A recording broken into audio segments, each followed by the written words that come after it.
আসসালামু আলাইকুম ফ্রেন্ডস, এডুজেট শিক্ষায় আপনাদেরকে স্বাগতম। আপনারা সবাই কেমন আছেন? আশা করি সবাই ভালো আছেন। বরাবরের মতো আপনাদের সাথে আছি আমি সাইফুল ইসলাম। চলে এসেছি নতুন একটি ভিডিও নিয়ে।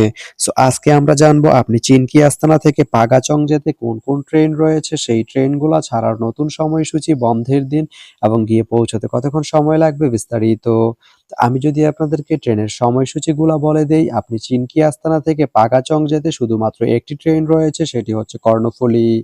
কর্ণফুলী ট্রেনটি চিনকি আস্তানা থেকে ছাড়বে সকাল 11টা 7 মিনিটে এবং এটি পাগাচং গিয়ে পৌঁছবে দুপুর 2টা 47 মিনিটে।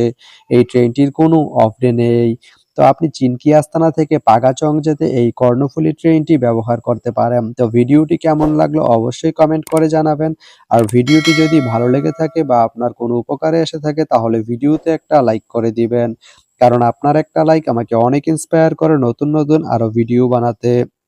তো ধন্যবাদ সবাইকে ভিডিওটি এতক্ষণ ধৈর্য ধরে দেখার জন্য। ভালো থাকবেন, সুস্থ থাকবেন, এডুকেট শিক্ষার সঙ্গেই থাকবেন।